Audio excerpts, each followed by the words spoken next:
Hi everybody, I'm Professor Varsha Jain from MICA, India, and such a pleasure to meet you, and I wish that you will learn some stuff from what I'm presenting about the research methods in the consumer behavior, primarily in the context of the digital natives. And I really want to thank Nandini for inviting me for this particular session, and I am glad that I'm connected with you through the digital platforms. So I'm going to introduce some of the research methods which are going to be helpful in terms of understanding the digital natives. So let me introduce you. So there are different types of research that we do in order to understand the digital native behavior. And I'm going to introduce one after the other so that you understand how they work. So my first slide talks about the entire discussion about the different type of designs that we use in our research work. And I'll start with the conclusive research, which is quite formal, it is quite structured. It helps in our decision-making process, and we can develop the hypothesis through this. I want to cite the example of the social media usage, and we're doing a research primarily on the digital native to understand how the shopping behavior of the digital natives are actually be connected with their usage pattern which they have for the social media. For example, if a person is extensively using social media, then how does that connect with the shopping behavior of that person? So what we have initially found, and still the research is going on, and what we have found is that a person who is extensively using social media, that is actually helping the marketers because the shopping pattern is quite high and that person is a frequent buyer. So we are also trying to understand in terms of the cost, which is that if a person, a digital native, is posting about their own self, or if the digital natives are posting about others, the shopping behavior also differs. So that is going to help all the marketers across the countries to understand how the shopping behavior and the social media pattern works. So that is basically helping in the decision-making process, and that's how it becomes a conclusive research. The next part is about the descriptive research. So here in descriptive research, we talk about the different groups, segments, and functions. So basically, we understand the perception of the people about the product, and this is quite crucial for digital natives because the perception about the products keep changing, and the changes are primarily because they have a continuous interaction with their communities, with online communities, with their own native communities which they live, and these kind of interactions which they have, and it affects their perception. There's also self-analysis which they are doing while reading the online content, and that affects the overall perception about a particular product or a service, and that is quite crucial for the marketer.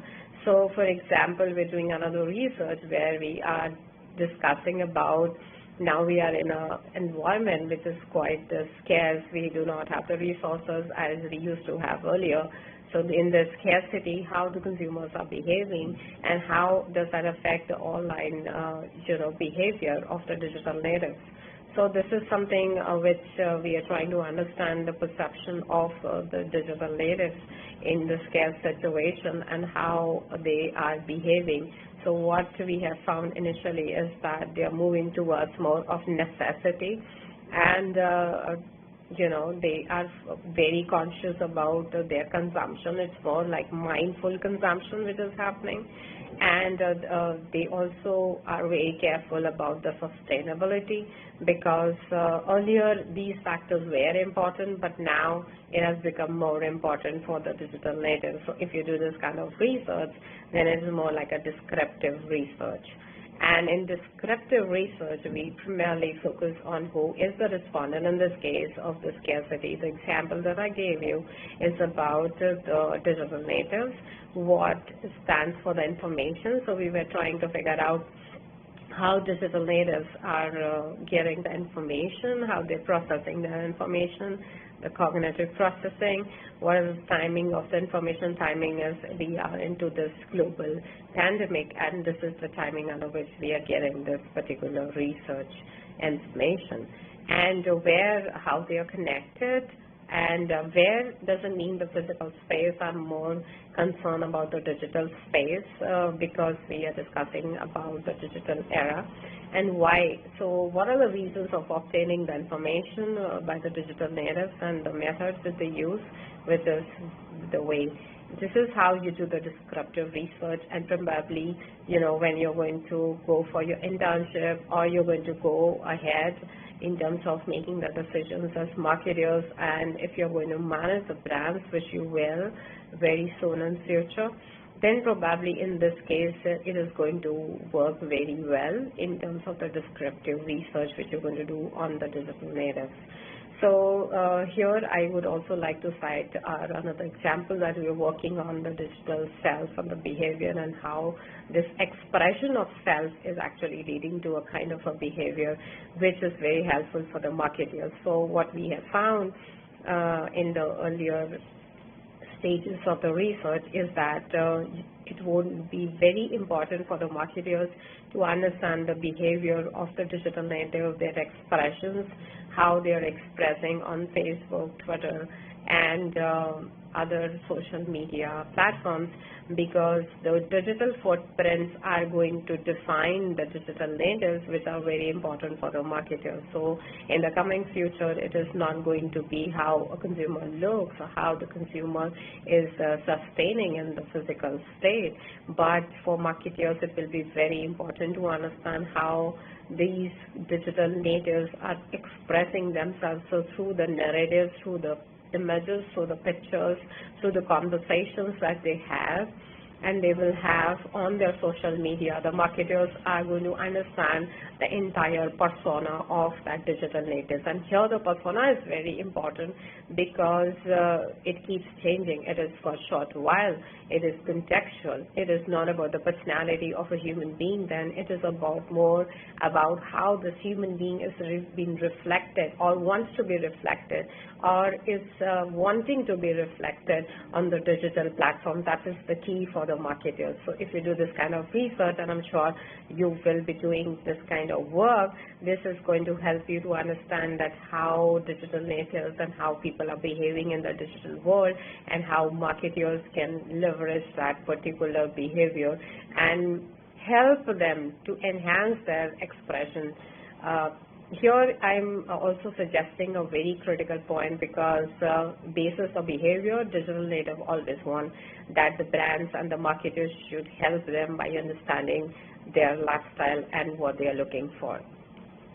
The another set of design that we use for the digital natives is the cross-sectional design, where we collect the data and samples from different set of people. So it could be single cross-sectional, or which is one set of people that we are having, and there could be multiple cross-sectional as well, which is two or more set of people. So here I will cite another example. This is about the digital product storytelling. This was done. This is primarily a PhD thesis of one of my students, and she is actually worked on the product storytelling and how this product storytelling helps the marketers, society, and the consumers all together. So there is an ecosystem that works together in terms of how people operate and how people really want to work in and sustain in this particular business ecosystem. So how they sustain is really important, because it is through the storytelling process which can be used virtually and digitally to get connected, and the storytelling is co-created with the consumers, and the consumers in this case it would be the digital natives and the brands, because they want to know what they are doing, And that's how she also introduced the concept of societal branding along with the storytelling. So this was a multiple cross-sectional design which was used by different set of samples which were there from the consumers, which is there, and the business which was being studied, the companies, and in fact also the society was considered while developing the stories. Then there is a longitudinal design, and this longitudinal design means that you study one set of people and then again go back and study them, because what happens is within a span of 6 months people are changing, their behavior is changing. If we take our own examples, I mean, our behavior has changed since last 3 months. I'm sure with all this global pandemic of coronavirus, the entire behavior of digital natives and consumer behavior has completely changed. We always used to think about the wants earlier. Now we have gone to the basics, which is the necessity. If we feel that the product is necessary, we go and buy it. So this is something which has changed our behavior. So if you study the same person after a while, maybe 3 months or 6 months, then probably it becomes a longitudinal study, and that actually helps the marketers and the brands to understand how people are changing their behavior and how they can actually fix their particular marketing strategies with that particular change. Then there is the causal research, which is more of cause and effect, and that is basically where we run the experiments, and that is quite creative, where we manipulate the stimuli that we want to test, and then probably we run that in order to understand how that stimuli is going to affect the attitude or the behavior. So in this context, I'll give you another example of digital engagement. We were trying to understand that how the digital advertising is working, and the stimuli could be a celebrity, it could be a mood when they are in a happy mood or a sad mood, how it keeps changing. So it is basically the cause and effect which can be studied. And then there's another kind of design that we use for the digital natives, which is quite interesting. And we actually develop different type of modules around it, which is the qualitative research, which is more of exploratory research. And that is where the exploratory research helps the brands and the companies and the products to understand what's new. If you really want to get into innovation, and if you want to innovate the product, and there's a lot of opportunity which is provided in the market, because I think the global pandemic needs the entire transformation of the marketing strategies, models, and the frameworks. In such a scenario, I think what will work is more of exploratory design, and exploratory design is quite creative, which comprises of focus group discussion, just giving you an overview of it in that interviews, observations. There could be also social media ethnography. There could be ethnography which can be used. You can use projective techniques to understand how people think about a particular set of product, how they associate with the product, and then how they express about that product. And that is actually quite creative, because that is going to give some liveliness to the marketing strategies, and that is where the entire marketing can be revamped, which is quite important and crucial in this coronavirus. And this particular challenging situation can be converted into opportunity if the brands are really going to work on it. For example, this kind of research, which is the exploratory research, was recently done by an Ayurveda company in India, and that is where they worked on the innovation. They revamped their entire product portfolio. They worked on those products, and product lines basically revamped that portfolio, where they wanted to boost up the immunity of the people, and it worked very well. So this kind of research is really very important for the companies, even in a challenging situation where they want to revamp their entire business portfolio. And the last thing is about the data, just an overview about it, which is about the secondary and the primary data. Probably the primary data always works in research because it could be qualitative or quantitative. Qualitative, I just gave you an overview about it, and quantitative where different type of methods can be used. So research is a continuous journey.